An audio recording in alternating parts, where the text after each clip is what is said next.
Ito po ang sinasabi ng 1:35 to 42. Kinabukasan, naroon muli si Juan kasama ang dalawa sa kanyang mga alagad. Nang makita niya si Jesus, nagdaraan ay kanyang sinabi, siya ang kordero ng Diyos. Narinig ng dalawang alagad ang sinabi niya, kaya sumunod sila kay Jesus.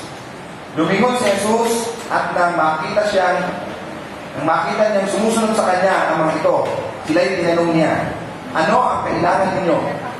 Sumagot sila, saan po kayo nakatira? Rabay, ang kahulugan ng salitang ito'y guro. Halika kayo at tingnan ninyo, sabi ni Jesus.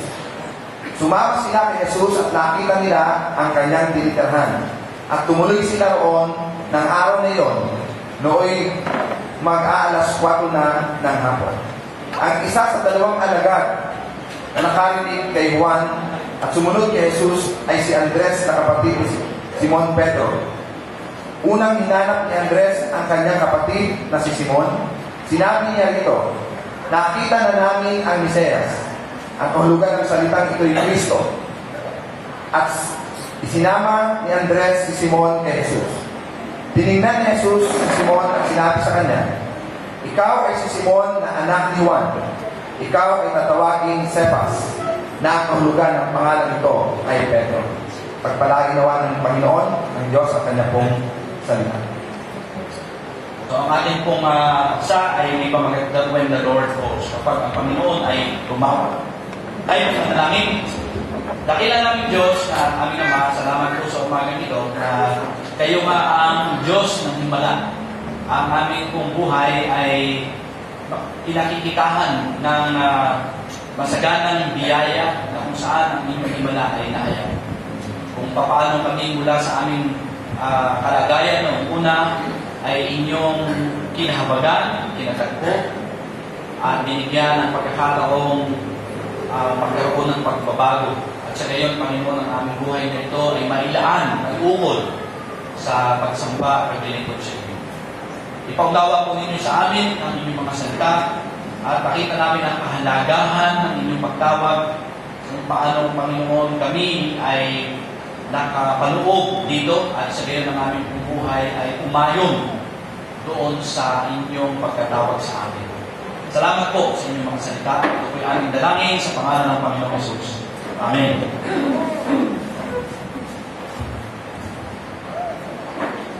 Okay, so, meron pong isang kwento tungkol ho sa isang baboy o manok na nag-uusap.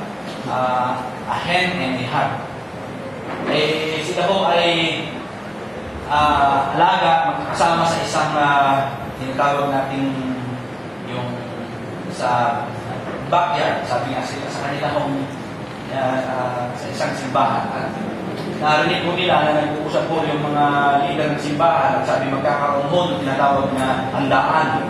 Ngayon, ang sabi ho ng manok doon sa baboy, kailangan tayo ay makibahagi dito. At sabi naman ng baboy, siyempre kailangan meron tayong partisipasyon.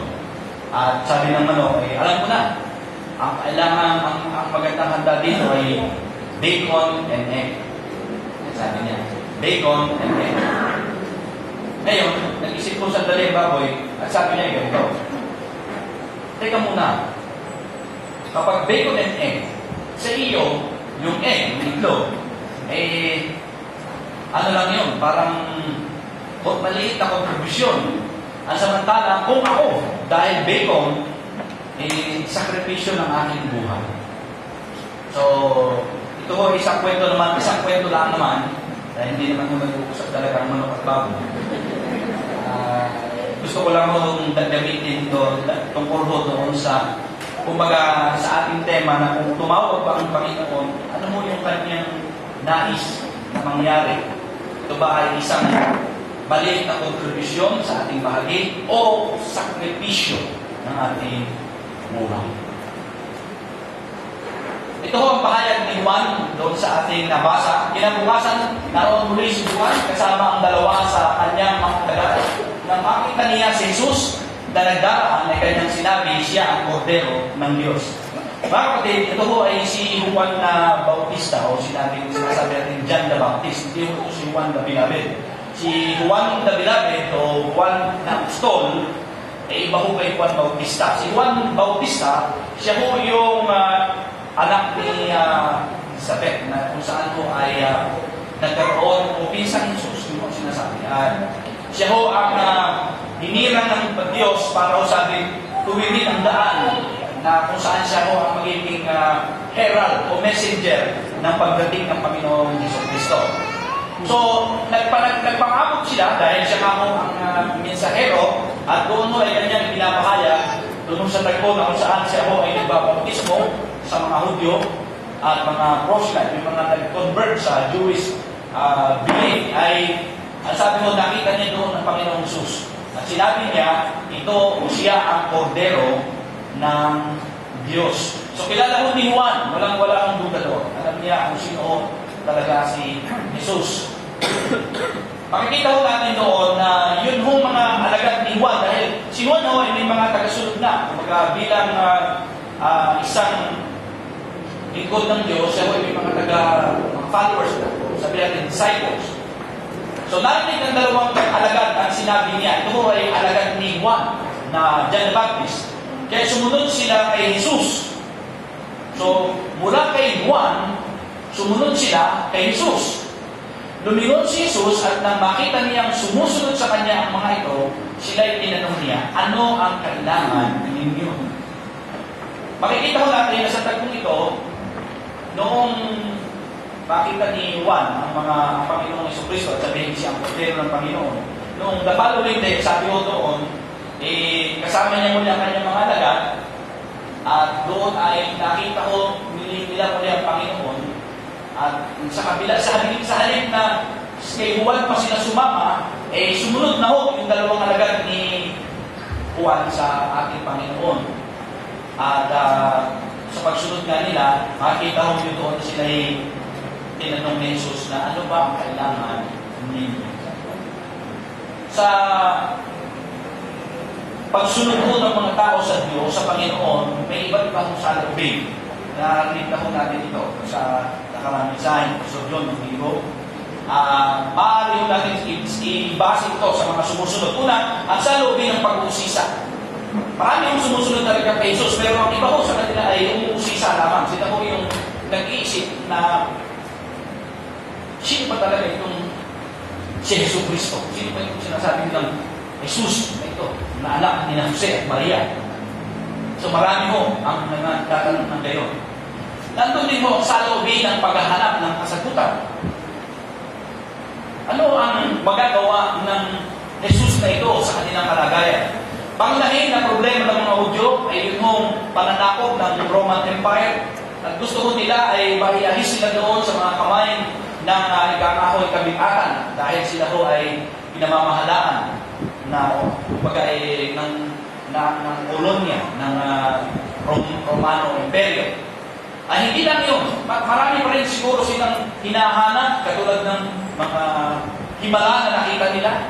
Siyempre, kumbaga kung tayo po siguro nakakakita ng himala, alam nyo, tayo mga Pilipino, hindi naman ho natin talaga may alis na dito sa ating pinanggaling ng paniniwala ay nahihikayat pa rin. Halimbawa ay nakarinig tayo na mga nagpapagaling, mga may kakayanang manggamot, ay agad tayo nahihirati doon. May mga nakausap akong ilang mga kapatid, sabi niya hindi naman daw nabulong. Sabi ko naman, paano nyo marinig, kaya nabulong buti kung sinasabi lang hindi naman ito nasigaw, pwede. Pero sabi hindi naman ito nabulong. Kaya nga bulong. Kasi nagkakaroon tayo ng tinatawag na salawin na baka siya ang makasagot sa ating sakit. Especially kung ito ho ay medyo maluhang karamdaman. O marami pang ibang sagot sa mga tanong ng tao. Gaya mo nang nangyayari ngayon. Sino kaya ang susunod na presidente? Anong yun? Kahit tayo mga Kristiyano ay nagtatanong. Ang salubin ng pagkakumbinsi. Meron din hong mga tao na sumusunod kay Jesus, nakumbinsido na si alam na nila na si Jesus ang Kristo, ang Mesiyas. Alam na nila yun. Kahit kung ngayon, nakikita ko natin na marami yung tao ang kapag nabahagi na natin ng Ebanghelyo, ay nagkakaroon na ho sila ng kanilang saloobin na kumbinsido naman talagang silang si Kristo ay tagapagligtas. Si Kristo ang Mesiyas. Kaya lang, sa iba't iba hong saloobin ito, makikita ho natin na yan ho ay may kakulangan. Hindi ho dapat tayo susunod o ang tao susunod na nag-uusisa lamang o sabihin natin naghahanap ng kasagutan sa mga permanenteng katanungan o pangangailangan sa kanilang buhay. O kaya ay kumbinsido lamang. May mga taong na gano'n. At dito ho natin makikita kung ano ho ba talaga ang kanilang ano ba ang karapat dapat na maging saloobin. Kumbaga, kung tayo ho ay sumusunod sa Panginoon. Narito ho ang isa pang saloobin. Ang saloobin ng pagtatalaga at pagsunod. Na kapaloob ho ito doon sa pagtagpo at pagtawag ni Jesus. Dahil doon mo sa ating binasa, ang sabi ho doon ay, nung makita ho ni Jesus na sumusunod ho yung dalawang alagad, naniniwala ko na hindi lang ho yung dalawa ang kasunod eh. Hindi lang. Marami ho yun. Simple naman na yung dalawa ang kasunod. Marami ho sumusunod kay Jesus. So may mga nag-uusisa, mayroong naghahanap ng kasagutan, mayroong kumbinsido, pero ang tanong ay, meron kayang sumusunod na handang magtalaga ng kanilang buhay at handa itong isakripisyo alang-alang sa kanilang tunay na pananampalataya at pagsunod sa Panginoon? Ang kasagutan ho doon ay makikita natin doon sa sumusunod na tagpo o salita. Mangyayari ito kung tinatagpo at tinawag ka ni Jesus. Mangyayari ho yun kung tinatagpo at tinawag ka ni Jesus.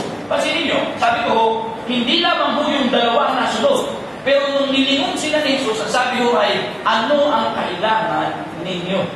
Bakit ho, of all people, following Jesus during that time, ay sila ho, sa kanila ho lumingon. Sa kanila ho nagbigay ng ganong kapahayagan. So ito ho ang gusto kong bigyan ng tingin sa umaga na ito. May tatlong bagay. Una, ang kanyang paanyaya, His invitation, ang kanyang pagpapakilala, ang kanyang proclamation, at yung kanyang pagkatalaga na ginawa niya ho dito sa tagpong ito na ating Jesus Bayan. Una, ang paanyaya ni Jesus. Ang sabi ho nung dalawa, nung pagkatapos ng tanongin ni Jesus, ano ang kailangan ninyo? Sumagot sila sa talatang 30 siya. So sinabi ho muna nila na, saan ho ba kayo nakatira? Sabi ho sa verse 38, saan ho kayo nakatira? Ang pagkakasabi ho dito ay Rabbi. Sabi. So, sumagot sila, saan po kayo nakatira, Rabbi? O ba ang salita ito ay guro? Kasi ang sinusulatan mo ni Juan primarily mga Greeks, kaya kailangan mo niyang i-translate yung salitang iyo mula sa salitang Romaiko para mo maintindihan ng mga nakakabasa o nakikinig sa akin. So, ang sabi mo doon eh, saan po kayo nakatira? Ngayon, ito ko sinabi ni Jesus sa verse 39. Halika kayo at tingnan ninyo, sabi ni Jesus. Maaari ho na hindi natin kailangan ng lagyan ng spiritualidad. Yung salitang, halika kayo at tingnan ninyo. Maaari nang isip na lang natin dito ay, ito ay isang praktikal na kasagutan nung tanongin, saan po kayo nakatira? Pero pwede natin isipin na bakit nag-focus si Kristo doon sa kanila at nagsabing, halika kayo at tingnan ninyo, come and see. Una, nais natin bigyan ng pansin mga kapatid na ito ho ay may kinalaman doon sa kanyang tinatawag natin pakikipagtagpo at pagtawag. Ang inisyatibo ay nagmula kay Jesus. Oo, nakita ko natin na sumusunod ang alagad, ang dalawang alagad ni Juan. Pwede natin sabihin na hindi pa tuwirang nagpapahayag talaga ng saloobin si Andres. And by the way, yun mong sa alagad na yun, ayon po sa mga komentaryo, ay walang ibang si Juan the Beloved o Juan the Apostle. So si Juan at saka si Andres na kapatid ni Simon Pedro. Ang makikita ho nyo doon, maaari ho sila i-convinsido. Pero wala pa ho sa kanila talaga yung desisyon na talagang total commitment ng pagsunod at sa ating Panginoon. Pero makikita ho natin kung paano ho sila inanyayahan o winelcome ng Panginoon at binigyan po sila ng pagkakataong makita o maranasan ang nais ng Panginoong iparanas sa kanila. So, ang initiative ay nanggaling sa Panginoon. Kahit na sumusunod po ang mga tao. So, kasi po isang malaking katanungan, iniisip ko din. Bakit po sa dami ho ng mga binahagi na natin ng mabuting balita, bakit wala po sila dito? O kaya bakit wala sila sa ibang church? Bakit po sila ay nakikita pa rin natin na naroon pa rin sa kanilang mga dating ginagawa, dating buhay, dating paniniwala? Bakit nga po kayo? Bakit hindi natin sila nakikita na sila'y talagang malinaw na naging tagasunod ng Panginoon, bagamat kumbinsido, maaaring sabi ninyo, naku, ay talagang interesado. Bible study, pinalo up. Bakit wala sa church? Bakit wala silang commitment? So, ang pwede natin sabihin, they might be convinced, pero there is no commitment sa kanilang buhay. Mula sa panyayang ito ay nagkakaroon po ng pagnanais na makasama si Jesus. Doon po sa ating binasa, again, ito ho ay, sabi nga natin, hindi natin kailangan lagyan ng tinatawag natin spiritual God. Yung sinasabi ko kasi nila, minsan, when we preach, we put spiritual connotation or sabihin natin meaning na pwede naman natin sabihin na pwedeng wala. That's practically yung lamang ang meaning na gusto sabihin. For example, kung sabihin mo kasi dito, saan po kayo nakatira? Rabbi? Ang kaulugan na salitang ito'y guro. Halika kayo, tingnan ninyo, sabi ni Jesus. Sumama sila at nakita nila ang kanyang tinitirhan at tumuloy sila roon ng araw na iyon. Now, tingnan po ninyo, kasi ang sabi ko dito, nooy mag-iikaapat na ng hapon. Maaga pa ho yun, pero sa kanila kasi wala namang sasakyan para mag-travel mo kayo ng malayo para makabalik sa kanilang pinanggalingan. Pero, ang sabi ho ng mga tumitingin dito ay merong ibang nais itong sina Andres at itong si Juan na agad para tayo sa Panginoon. Kung baga, sila ho ay sumunod sa Panginoon, kumbinsido, okay, nag-uusisa, nakumbinsi, at nandun ho yung paanyaya ng Panginoon na sabi niya, halika kayo at tignan ninyo, at mula doon, ano ang ating makikita, sila ho ay nagkaroon ng pagnanais na makasama ang Panginoon. Yun ho ay importanteng bagay sa buhay ng dalawang alagad na ito. Ano ho yun? Yung pagnanais na makasama ang Panginoon. Kasi, ang sabi ho dito ay sila'y pumunta sa tinitirhan ni Jesus at tumuloy sila roon ng araw na yun. On that same day, ang malinaw na pwede natin ipakahulugan dito ay nag-overnight na. Kumbaga, nag-stay na sila doon. Now, sabi ko nga, hindi natin lalagyan ng spirituality, pero ito pwede itanong sa atin at this point. Mga kapatid, gaano ho yung ating pagnanais na kasama ang Panginoon? Yung desire natin o interest na kasama ang Panginoon. Naniniwala po kung there are times sa ating buhay na minsan ay nakakaranas talaga tayo ng panghihina, panglalamig. At sometimes, naiisip natin na kung pwede nga lang lumayo muna. Sabi nga ay magkaroon muna ng espasyo o space to be temporarily away. Halimbawa sa church o sa mga kapatid o sa Biblia o sa mga tao na sabihin natin ay pwede maka-influensya sa atin para tayo ay i-encourage. Ang sinasabi ko dito ay ang malinaw na indikasyon sa puso ng dalawang alagad na ito ay yung pagkakamad na makasama ang Panginoon. Maaaring nandun pa ho yung kanilang, yung tinatawag natin interest nila kung ano ho ang dapat nila pang malaman tungkol kay Jesus. Sa talapahong 43, kasama pa rin po yun doon sa chapter na yun, 1. Ang sabi ko dito, yun po yung sinundang araw. Ang sabi, kinabukasan, minabuti ni Jesus na pumunta sa Galilea, nakita niya si Felipe at sinabi rito, sumunod ka sa akin. Mga kapatid, ang nais kong sabihin doon, yung imbitasyon ni Jesus ay hindi purely or simply an invitation to just learn from Him o sabihin, to know Him, to follow Him. Maraming tao ang naniniwala kay Jesus. Sa ating bansa, almost sabihin natin, 90% of the Filipinos believe Jesus Christ. Pero ano mo ang nakikita ninyo sa paligid? Kung mga tao ay tagasunod ni Kristo, kung naniniwala kay Kristo, dapat meron mo tayong kapayapaan. May ibang atmosphere o sabihin natin ay kapaligiran dahil doon sa panahon yun, nakikita ko natin na despite na marami yung problema ang tao na nararanasan, persecution sa kamay ng mga religious leaders, ang mga Romano, pero iba yung nandun ka sa presensya ng Panginoon. Kaya naniniwala ako na yung pagkakasabi ho ng Panginoon sa kanila na hali kayo, tignan ninyo, at nagkaroon ho sila ng desire to be with Him, nang makasama nila ang Panginoon, yun ho ay meron ng tinatawag natin pagkakahulugan dahil sa pagkilos ni Jesus sa puso ng mga alagad na ito, na sila'y maging tagasunod, followers. Ang disciple, sabi natin ay learner. Pero, hindi lang ho simply learner o nakakaalam, natututo, but a follower, tagasunod. Eh mga kapatid, yun ho yung sinasabi ko kanina. Kumusta ho ang ating desire to be with Jesus? Meron po ang pagkakataon na minsan ay mas gusto mong makasama ng Panginoon kaysa kasama mo kahit sino.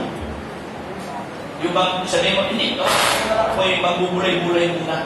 Ako'y medyo nagkakaroon ng pananabik sa Panginoon. Yung aking oras sa Panginoon ay medyo nakulangan na. Siguro, hindi na ho kaila sa atin na sa panahon ito ng kampanya, lahat ng tao ay naaabala. Lahat tayo ay pumapalin sa iba't iba ho nating nakikita sa ating kapaligiran. Who will be the next president? Who will be the next governor of this province? Who will be the next mayor of this city? Pero, nagkaroon ba tayo ng isang pagkakahangad na sabi natin, hindi, hindi na muna ako sa bahay, ako mananalangin. Ako'y magbubulay-bulay muna. Ako'y magkakaroon muna ng pagpagdiig sa Panginoon. Why? Kasi ho, naniniwala po ako, this is the first thing, mga kapatid. Ito ko'y tatandaan. Ang taong inaanyayahan ni Jesus ay magkakaroon ng desire to be with Him. Again, ang taong inaanyayahan ni Jesus ay magkakaroon ng hangarin na makasama si Jesus. Imposible na ang inaanyayahan ni Jesus ay aalis at talito. That's impossible. Ako'y naniniwala na sa sovereign pagiging soberano ng Panginoon, kapag ikaw ay inanyayahan nila, tiyak, magkakaroon ka ho ng desire na makasama mo na siya. Na ikaw ay magkaroon ka ng paghahangad na malaman mo pa kung sino talaga siya. Hindi dadating sa point ng buhay mo na pwede mong sabihin na ayaw mo na. O dumating ka na sa point na kilala mo na siya ng lubos. Even before Paul ay nagsabi na hindi ko pa nga kilala ng lubos. Hinahangad ko pang makilala siya ng lubos. E bakit dumadating sa punto ng iba na kilala na nila ang Panginoon at ayaw nila? Well, pwede natin sabihin na baka siya mo hindi talaga inanyayahan. Again, gusto ko pong gawing premise o parang tungtungan o pagkatunan. Hindi lang ho si Juan at si Andres ang sumusunod kay Jesus nung panahon yun. Maraming tao yun. Pero nung umaling si Jesus, sila ang tinutukan. Ang focus. Anong kailangan? Mga kapatid, ganun ho ang Panginoon sa atin. Sa isang tagpo ng ating buhay, tinanong tayo ng Panginoon, anong kailangan? Parang hindi ho directly, audibly, yung naririnig ng bulong, anong kailangan mo? Hindi ho ganun. But ito ho ang salita ng Panginoon. The moment na naririnig mo ang salita ng Diyos, ay pinipreach o pinapangaral sa iyo, nagkakaroon ka ng desire. Lord, gusto kong makinig. May interest ako sa laman. Kaya mga kapatid, ito ay isang mahalagang panuntunan sa ating pong paglakad at pagsunod sa Panginoon. Kasi hanggang ngayon ay nag-aanyaya si Jesus. I believe na nag-aanyaya siya. Hindi pa umihin ko si Jesus. Sinasabi, hindi na ako mag-aanyaya, puno na. Kung bagay, all seats taken. Hindi pa ho. Kumbagay, nag-aanyaya pa ho ang Panginoon. At ito ho ay isang mahalagang bagay sa ating buhay na ating maintindihan. Tingnan niyo ito. Sinabi niya, lumapit kayo sa akin, kayong lahat na nahihirapan at nabibigyan ng lubha sa inyong pasanin at kayo bibigyan ko ng kapahingahan. Mga kapatid, maaari at this point, ang sinasabihan ho ni Jesus dito ay mga tao na nakakarinig sa Kanya. Pero tingnan nyo, ang mga tao na nakakarinig, bagamat may pandinig, kaya sabi ho ng Panginoon, ang may pandinig ay makinig. Dahil, ito po ang gusto ko sabihin, lalapit sa akin ang lahat ng ibinibigay sa akin ng Ama. At ang hindi ko itataboy kailanman ang sino mang lumalapit sa akin. At ito ang kanyang kalooban, ang huwag kong hayaang mapahamak ang kahit sino man sa mga ibinigay sa akin, kundi ang buhay ko siyang muli sa huling araw. Ano po ang significance ng verse na ito? Sa paanyaya, lalapit sa akin ang lahat ng ibibigay sa akin ng Ama. Hindi mo lahat lalapit. Kaya hindi mo tayo nasisipaya kung nagsishare tayo ng gospel at walang sumasagot. Hindi ko sinasabi na maaaring hindi pa huwag sa panahon para sa kanila. Pero ang ating encouragement ulit, at least, tayo mo'y naging mensahero tulad ni Juan. We have proclaimed the gospel. We have preached Jesus Christ to them. Pero hayaan natin dahil sabi ko lalapit sa akin ang lahat ng ibibigay sa akin ng Ama. So kung hindi ka ibibigay, hindi ka talaga tatanggap yan. Hindi. Unless sasabihin mo na pusang loob na yan, na parang wala nang kumilos talaga sa iyo, ito ay lumapit, pero hindi ka sa katotohanan. At ito po ang isang mahalagang aspeto na karagdagan doon. Tingnan niyo, sabi, mapapahamak ba? Meron bang mawawala ba ang mga taong lumapit sa Panginoon dahil inilapit sila ng Diyos Ama? Ang sabi mo niya dito, ang kalooban daw ng Amay, huwag kong hayaang mapahamak ang kahit sino man sa mga ibinigay niya sa akin, kundi ang buhay ko siyang muli sa uling araw. So ang ibig sabihin mga kapatid, ang tunay na ang tinawag ng Panginoon at inanyayahan, yan po ay hindi mawawala. Maaari mo yan, there are times na mahirap talaga sa Kanya ang pagsunod. Kumbaga talaga siya ay lalamig, mawawala ng panandalian. Pero hindi kailanman siya tatalik. Dahil hindi wahayaan ng Diyos na siya ay tuluyang mawala sa Kanya. Sapagkat siya is Kanya. Pangalawa, ang pagpapakilala ni Jesus. Sinabi niya rito, nakita na namin ang Mesiyas. Sa verse 14, ito ho si Andres. Si Andres, kapatid siya ni Pedro. Now, mapapansin nyo, nung makita ho, talaman na nila, kasi ito ho ay kinabukasan na makita na ho nila ang kasama na nila ang Panginoon. Ang sabi ho doon sa verse 40, pinuntahan ho ni Andres ang kanyang kapatid na si Simon. Doon sa verse 40. At ang sabi ho dito ay, doon sa verse 41, unang niya hinanap ang kapatid niya, ito at kanyang sinabi, natagpuan na namin ang Mesiyas. Sabi ko doon sa bahagi niyo, natagpuan na namin, verse 41, natagpuan na namin ang Mesiyas, ang kahulugan ng salitang ito'y Kristo. Yung Messiah. So, makikita ko natin doon ang una ang pagpapakilala ni Juan tungkol kay Kristo. Balikan natin sa dali. John the Baptist. John the Baptist. Chapter 1, verses 29 to 32. Babasahin ko lang mga bilis. Kinabukasan nakita ni Juan, si Jesus, Juan Bautista, na lumapit sa kanya. Sinabi niya, narito ang kordero ng Diyos na nag-aalis ng kasalanan ng sanlibutan. Siya ang tinutukoy ko nang sabihin ko, dumarating na kasunod ko ang isang higit sa akin. Sapagkat siya na bago pa ako iba.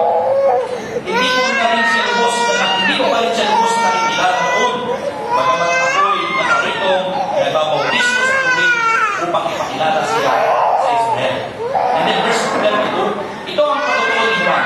Nakita ko ang Espiritu bumababa buhat sa langit, gaya ng isang kalapati at nananatili sa kanya. So malinaw mga kapatid, ang pagpapakilala ni Juan Bautista tungkol kay Kristo. Isang bagay na nais natin maintindihan ay ito. Ang inanyayahan, ang itong koneksyon sa Panginoon ay nagkakaroon na tinatawag natin malinaw na pagkaunawa kung sino talaga ang Panginoon ito. Sabi natin kanina, nung kung sumunod si Andres at si Juan the Beloved, Juan the Apostle, hindi ko the Baptist. Ito ho yung Baptist. Iba ho yung, o Bautista, sinasabi niya. Yung nagbabautismo. Makikita ho natin doon mga kapatid na hindi pa ho yung kompleto yung kanilang pagkaunawa. Sila, alam lang nila, si Jesus yung kordero, yung nag-aalis ng kasalanan. Pero ang importante ho doon ay yung patuloy nilang pagkaunawa kung sino talaga ang Panginoon. Now, si Juan ay nauna sa puntong yun na nakakaalam at nagpapakilala. Dahil bakit ko? Hindi mo yun nasahit nila ni Juan dahil siya ay magaling na sabihin natin journalist o reporter o ano pa man. Dahil tinagdakalaga mo siya ng Panginoon eh. Si Juan mo talaga ay inihanda ng Panginoon para patuloyin ang daan kung saan mo ang Panginoon Jesus ay pakikilala niya. Now, ang magpapaunawa ng banal na Espiritu. Mga kapatid, paano mo natin makikilala ang Panginoon? Tingnan niyo po ang unang Korinto 2. Malinaw po ito kasi ito po ay importante para sa atin. Kumbaga, ano mo ba ang kaalaman, kamalayan natin tungkol sa Panginoon talaga? 1 Corinthians chapter 2, 13-16. Ayan, basahin mo muli. Subalit ito ay inihayag ng Diyos sa atin sa pamamagitan ng Espiritu. Ang mga katotohanan nito, sabi ni Pablo, nasasaliksik ng Espiritu ang lahat ng bagay, maging ang pinakamalalim na panukala, Diyos. Walang nakakaalam sa iniisip ng isang tao maliban sa kanyang sariling Espiritu. Meaning, kung ikaw ho iniisip ngayon, ang nakakaalam lang niya ay ikaw. Hindi pwedeng malaman niya ng iba. Well, except God, na nakakaalam ng lahat. Pero ang sinasabi ho dito ni Pablo, ang nakakaalam lang siyempre ng iniisip mo ay ikaw lamang. At ang iyong Espiritu. At ang sabi niya ho dito, yun din naman, walang nakakaalam sa mga iniisip ng Diyos maliban sa Espiritu ng Diyos. Hindi ang Espiritu ng sanlibutan, kundi ang Espiritu ng Diyos ang tinanggap natin upang maunawaan natin ang mga kaloob niya sa atin. Ano po ang gusto kong bigyan ng diin, mga kapatid? Yung pag-anyaya ay pinapakalooban ng pagpapakilala at doon ay makikita natin ang paraan ng Panginoon ng pagbubukas ng ating isip sa pamamagitan ng Espiritu Santo. We cannot even sa ating pong by our own comprehension kung gaano man kataas ang ating IQ ay pwede natin malaman talaga ang layunin ng Panginoon. Pwede yun doon sa kaisipan na alam mo na, pero yung effect noon sa iyong buhay ay hindi. Naalala ko ito, minsan ay nanonood ko noon dahil nung usong-usong pa ang debate nung fundamentalism versus Catholicism. Naalala ko ito noon kay Randy David, Professor Randy David ng UP.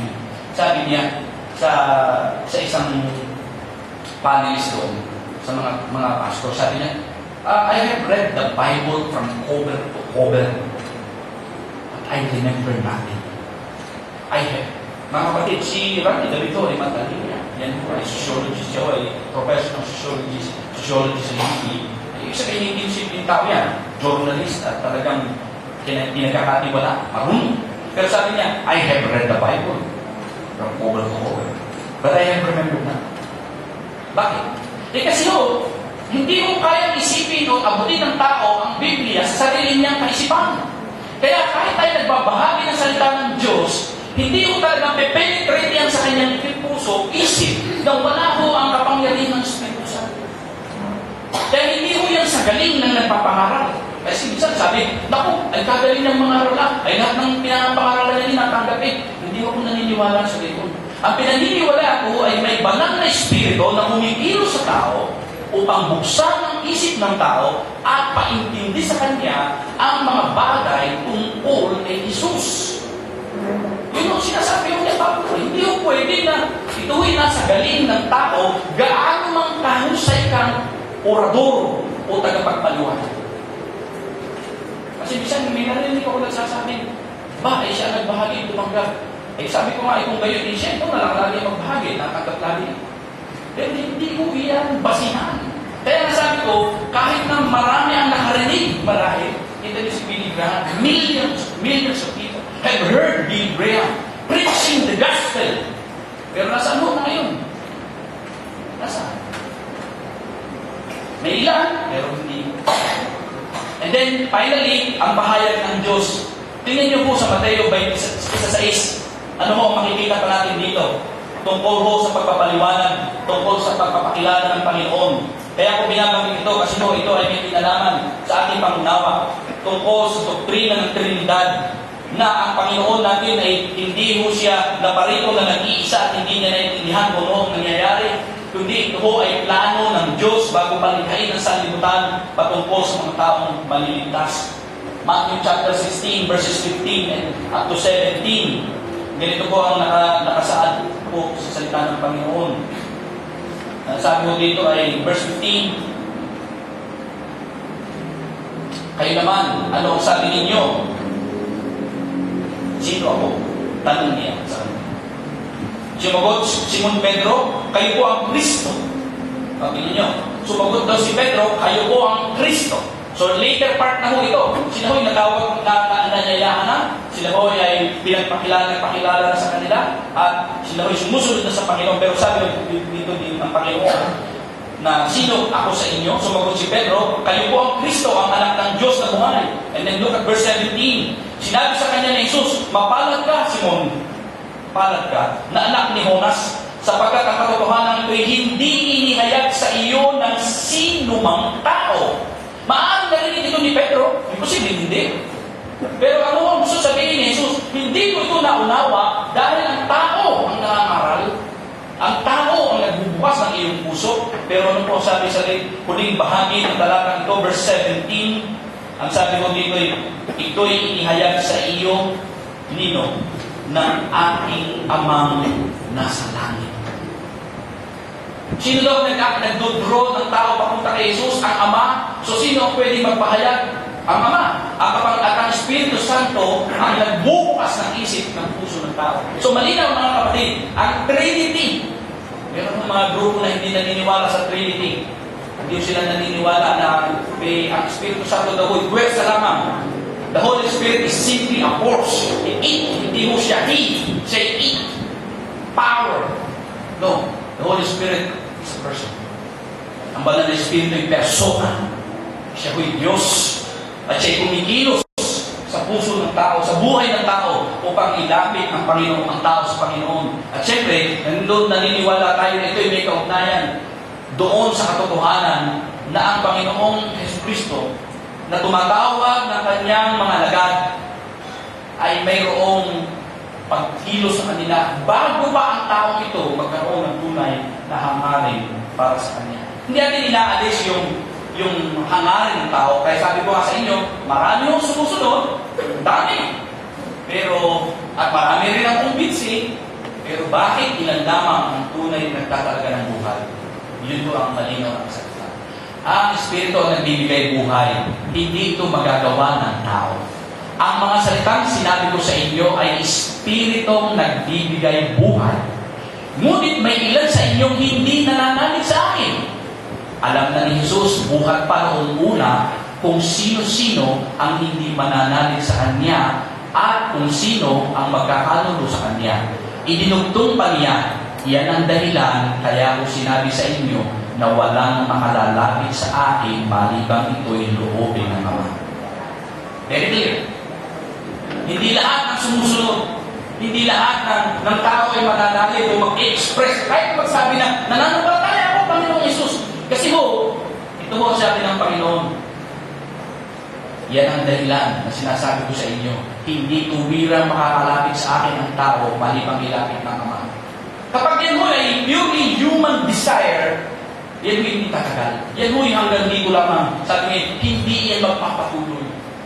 Kaya pwede rin natin isipin sa ating kalagayan ngayon, Panginoon, kami pinasunod sa inyo dahil meron kami pag-uminos kayo sa aming puso na hindi namin pwedeng, kumbaga, mapigilan yung conviction ng banal na Espiritu na sasabing, sumunod ka, ibigay mo ang buhay mo sa akin, paglingkod ka sa akin, yun ba'y nagbumula sa aking puso? Yun ba yung desire ng aking puso na gawin ang kalooban mo? Okay, nahihikayat laan na sabi ko, wala akong pupuntahin.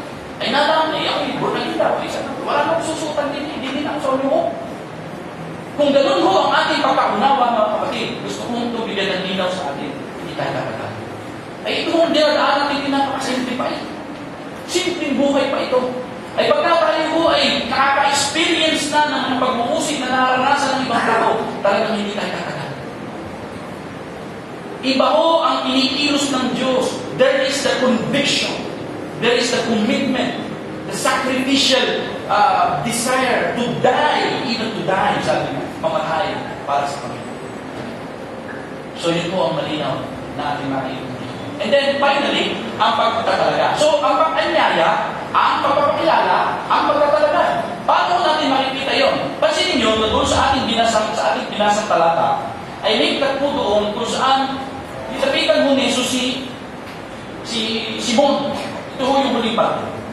Sabi dito, at siya sinama ni Andres kay Jesus. So, mga kapatid, meron yung tagpo na mababasa natin sa gospel. Tungkol ho doon sa nag-aayos ng lambat sina Simon at Andres, dumating si Jesus at sabi, sumunod kayo sa akin at sumunod na yung magkapatid. Iniwan daw ang kanilang baka at ang kanilang ama. Now, sino po ang nauna? Ito o yun. Pero tingnan niyo po, tumakot ka daw ho ni Jesus, si Simon, at sinabi sa kanya. Ito ho ang sinabi ni Jesus kay Simon. Simon, anak ni Juan, ikaw ay tatawaging Cephas. Na mga kapatid, wala akong pagkakaiba yun. Yung salitang Peter, and then Cephas, yun. Sabi ko ito yung bato. No. Yun o, pagkakaiba ng salita sa Aramaiko, Simon, tapos Cephas, Peter, sa Greek name. Kasi, kaya lang mo pinaiintindi yun dahil yun ay mayroong kinalaman sa pagbibigay ng pangunawa kung ano po ang kahulugan. Remember, nung si Pedro ho ay, nung si Kristo ho ay sumunod na, o si Pedro, makikita niyo sa buko pa, hindi naman siya tinatawag na Simon. Siya may tinatawag ng Pedro. Si Saulo, si Apostol Pablo, ay hindi tinawag na Saulo, siya tinawag ng Pablo. No, may grupo, akong nalaman, at ito'y malapit sa church noon, pinapalitan ng pangalan. Pag ikaw ay sumunod sunod nila, papalitan ka. Halimbawa, ang pangalan ng Procopio, gagawin nilang Pablo. Sabi, parang babautismo ka, sabi, ikaw ay tatawagin ng Pablo. Diba, ikaw ay Ronnie, gagawin ka ng Santiago. Pinapalitan. Kaya sabi ko, bakit kaya? Hindi ko alam talaga ang dahilan. Pero baka ibig nilang sabihin is, pag pinalitan ka ng pangalan, yung significance, yung halaga ng ipinalit na pangalan, magiging ganun ka. Kung halimbawa, ang ipinangalan sa iyo Pablo, ay hindi ka sabihin, hindi ka isang Pablo. May kung sabihin, ang magiging pangalan mo yung Judas. Pero mga kapatid, ang Judas sa Biblia, hindi isa. May isa pang Judas, kapatid ni Jesus. Si Jude, di ba? Yung sumulat ng Judas. The meaning of the name is praise. Purihin, papuri. So, hindi pangit yung Judas. Kaya okay na kung ilan ibigay sa akin sa litag dati. Kaya lang ako, yan yung nagiging pangit. Gawa ng sasabihin ng mga God knows, Judas not paid. Judas kang bata ka. Yung mga gayon. Pero totoo noon ay hindi mo yung pangit. Ang naging pangit kasi ginamit ng tao na gumawa ng isang bagay na taliwas sa kalooban ng Diyos. Pero yun ho ang nakasira sa pangalan. Anyway, yun ho talaga katotohanan mo. Now, ang pagkakaroon ng kaugnayan kay Jesus ay nagdudulot ng bagong direksyon at tayo sa buhay. Sabi ko kanina, hindi ko lang kung sinong nauna ng pagkasabi, pero most probably ikaw. Nung sabihin, Simon, ikaw ay tatawagin Cephas. Now, nung makita siguro, the following days, hindi ko wala nung tayong pagkaalam doon. Kasi hindi naman mo agad-agad sumunod na eh. Kumbaga, paari mo doon sa tagpong yun, ito ang aking pagkaintindi dahil hindi posible naman tinawag muna dahil dapat kilala na mo ni Jesus kung sino si Pedro. Kasi ito mo'y pasimula ng pagtawag ng Panginoon sa kanyang mga alagad. Nung tinawag mo ng Panginoon si Pedro at si Andres, sabi, sumunod kayo sa akin, ano po ang immediate response? Iniwan ang lambat, iniwan ang bangka, iniwan ang tatay, at sumunod na kay Jesus. Now, hindi mo nagsasuggest ito. Again, mayroon mong grupo. Mga kabataan ito.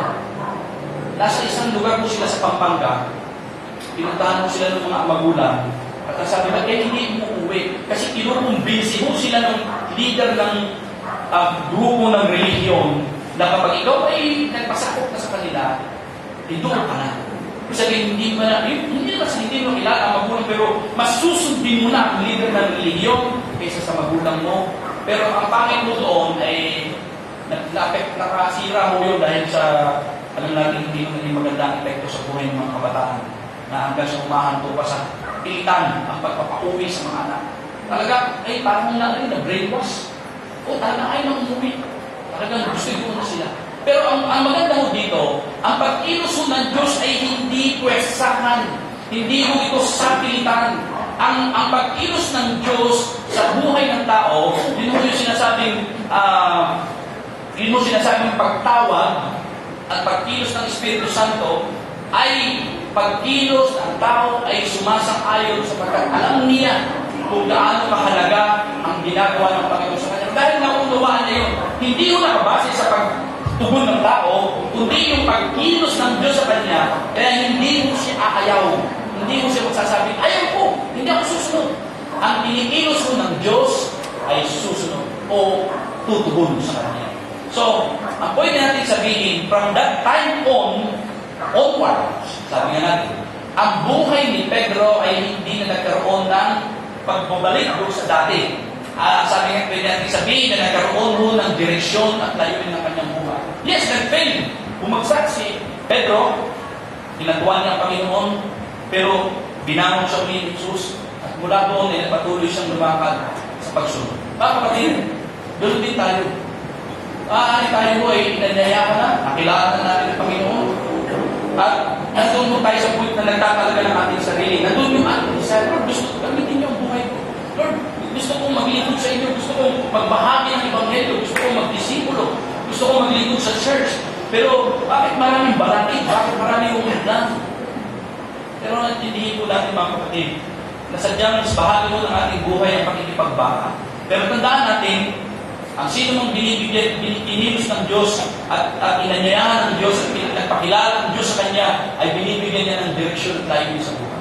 Hindi na magiging ganoon, kumbaga talagang darating sa point ng iyong buhay na yung sinasabi natin turning point, you will finally decide kung sino talaga ang susundin. And then, finally, may magagawa si Jesus sa buhay ng tao kaya ang nakita niya ay hindi ang kasalukuyan lamang kundi ang darating. Kasi napansin ko doon, sabihin niya, ikaw si Simon na anak ni Juan, ang ipinangalan sa iyo ay Cephas. Nang katumbas ng pangalan ito ay Pedro. Rock. Ano po ang ibig sabihin? Ang mahalaga sa pagtingin ng Panginoon ay nakakakita siya beyond doon sa nakikita sa physical na kalagayan na nakikita lang ng mata.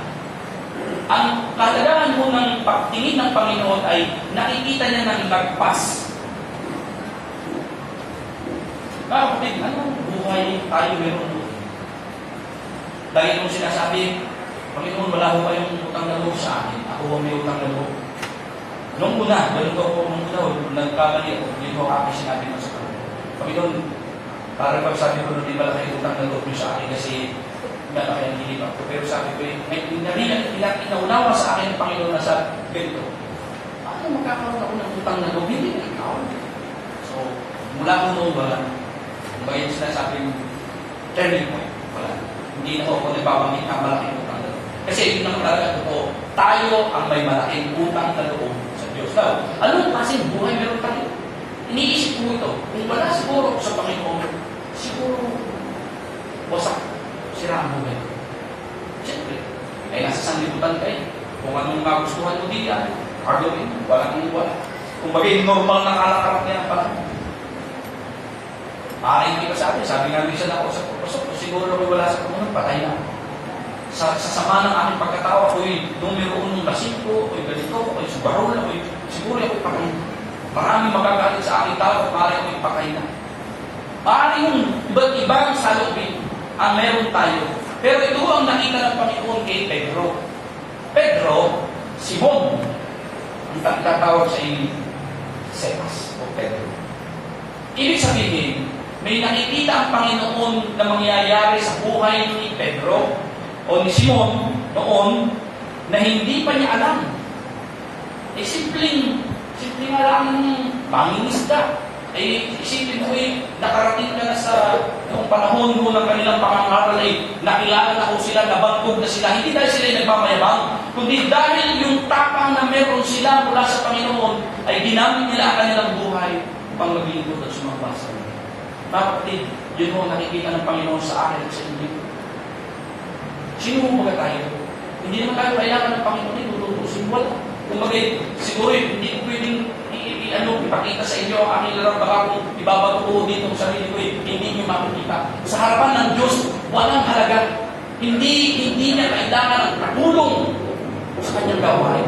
Because God is Almighty God, sovereignty, o sovereign God. Siya ho ay isang makapangyarihang Diyos na walang pipigil sa kanyang image sa talas, ay hindi niya kayang pigilan ang ginagawa ng Diyos kahit na sino.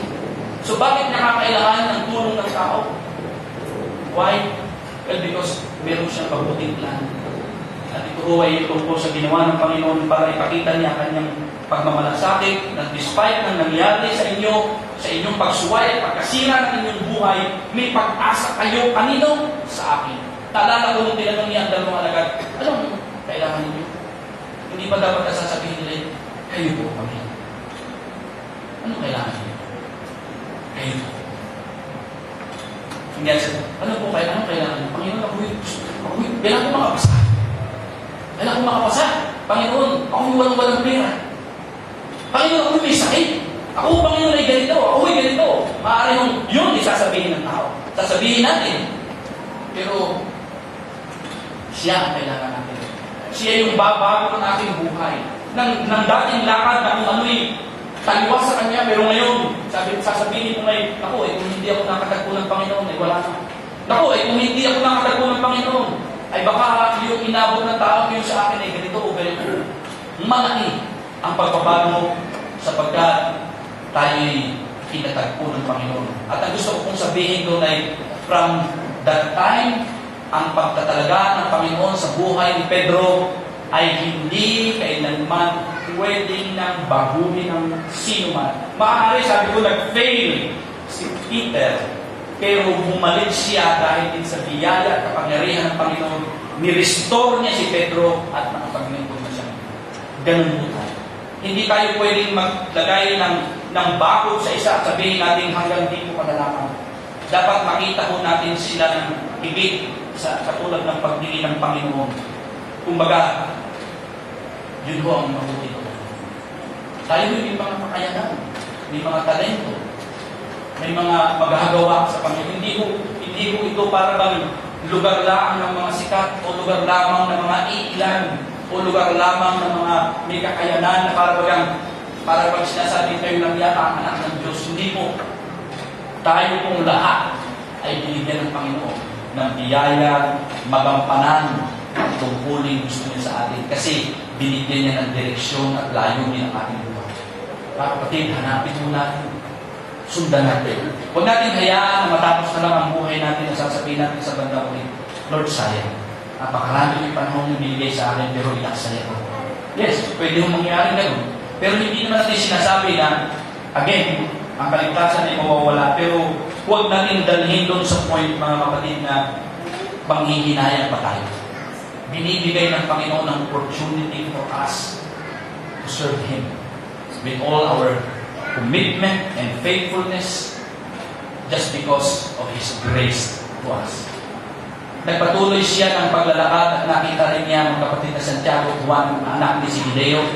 Sila ay nasa bangka kasama ng kanilang ama at nag-aayos ng lambat. Tinawag din sila ni Jesus. Tinawag din sila ni Jesus. Hindi mo ito si Pedro at Andres, yung magkapatid. Ito mo naman ay si Santiago at Juan na magkapatid.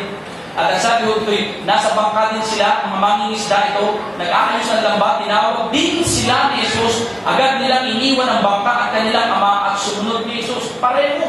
Ibig sabihin noon, ito ay nagiging salubin ng mga taong inanyayahan, pinakilanlan, at ikinalaga ng Panginoon sa Kanya. Maaaring sasabihin natin, may panahon pa naman, hindi pa tapos ang Panginoon sa akin. Pero huwag natin itong hayaan na umusan ng panahon, hindi na natin gamitin yung buhay at pagkakataon. Sa akin, kung pagpapawakas, Kilala ko niyo si Eric Liddell. Alam niyo yung palabas na Chariots of Fire? Siya ho ay isang anak po siya ng isang Scottish missionary sa China. Si Eric Liddell ay kinilala na isa sa pinakamabilis na tao, sabi nga, sa balat ng lupa ng panahon yun. Tatakbo sila sa Olimpiada, nagkataon ho, linggo. Sabi ni Eric, hindi ako tatakbo. Sa pagrespeto ko at paggalang sa Diyos, hindi ako tatakbo. Pero siya ho, inaasahan sa kanilang team. Siya ho ay mabilis doon sa 100 meter dash, parang 100 meter run. Kumbaga, ito ang 40 niya, yun ang kanyang expertise. Talagang walang tapalo sa kanya doon. Pero, dahil hindi siya tatakbo, nakipagpalit ho si Eric Liddell, o hindi siya nakipagpalit. Siyang nilapitan ho ng isang kapatiran din na manak po sa pinapagpalit na tayo. At during that time na yun, nilapitan siya ng isang maliit na papel at masabi doon, bigyan niya, it is possible. Kasi, naging 400 meter dash o 400 meter ang tatakbo. Kumbaga, sa takbuhan mo kasi, meron kayong capacity. Kumbaga, kung sprint runner mo kayo, yung pagpang, yung sprint, meron mo kasi marathon. Yun po yung, kahit ako, ito hanggang Maynila, hindi ko titigil yung meron ng tao. Kumbaga, matatahan. Si Eric Liddell, talagang sprint runner niya. So, tumakbo siya sa 400. Siya po, alam niyo, siya po ay nag-mission sa China. At siya po ay naging isang pastor sa kanilang bayan. Ano po ang gusto ko sabihin? Siguro, sa buhay ng tao ito, pwedeng sabihin na marami siyang pwedeng magawa. Marami siyang pwedeng ikakay abutin. Sumikat na siya eh. Pero salamat sa Diyos sapagkat sa isang tagpo ng kanyang buhay, kinatagpo, kinabot siya. At tingnan niyo yung respect. Sabi niya, hindi ako tatakbo. Linggo yun, nagkataon siya kung ang tatakbo doon nakasa. Isipin niyo, handa niya ipagpalit yung reputasyon, hindi lang ng kanyang pangalan, kundi nung nire-represent ng kanilang bansa sa Olimpiada. Pero sabi niya, hindi ako tatakbo. Pero in-honor siya ng Diyos. God honors those who honor God.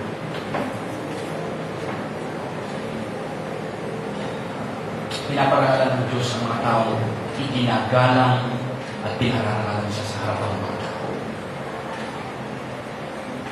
Mga kapatid, sa ating pagsunod sa Panginoon, hindi pa huli na. Saan aspeto kaya tayo gagamitin ng Panginoon? Saan kaya tayo ilalagay? Saan kayo ngayon naroon? Gaya ni Eric Liddell, may tinawag sa isang layunin at sana yun ang isang dahilan na sasabihin natin ay just because the Lord called you.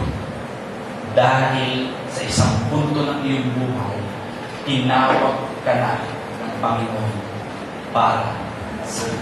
Tayo po yung O Panginoon Diyos na makapangyarihan sa lahat, maraming salamat. Hindi kami nagpresenta sa iyo. We are called. Panginoon, kami po ay buong pagpapakumbaba naman na tinatanggap kung ano po ang purpose o layunin niyo sa amin. Maaaring hindi ito maging katulad ni Eric Liddell o ng iba pa na mga masasabi namin nakilalang tao sa larangan ng kanilang pananampalataya. Buhay. Maaaring kami isang simpleng Kristiyano lamang na hindi na matatala ang pangalan sa kasaysayan dito sa lupa. Pero salamat, sapagkat sa langit nakatala ang aming mga pangalan. May bahagi na isang araw ay puputungan mo, O Diyos, ng gantimpala ang mga taong nagparangal sa iyo habang sila'y nandito sa lupa. At kasama kami doon. Lord, tulungan mo kami huwag namin ipihaya ang buhay ng ibigay mo at ginagamit mo. Sana huwag namin kung isipin na sayang lang ito kung gagamitin ko sa Diyos. Masisikat ako sa ibang paraan.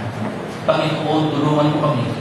Gaya ng dalawang alagad na sumunod sa iyo noon, susunod kami. At kung tinatanong mo sa oras na ito, bakit kayo sumusunod o ano ang kailangan ninyo, sasagutin po namin kayo kailangan natin.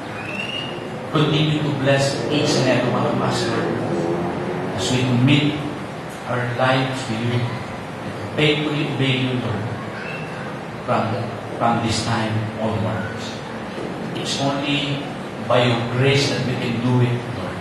Hindi po ito sa sarili naming lakas. It's only by your grace. At ito po ang dahilan, kaya sa oras na ito, ibabalik namin sa inyong maingat ng lahat ng papuri at pasasalamat sa pangalan ng inyong anak na si Jesus.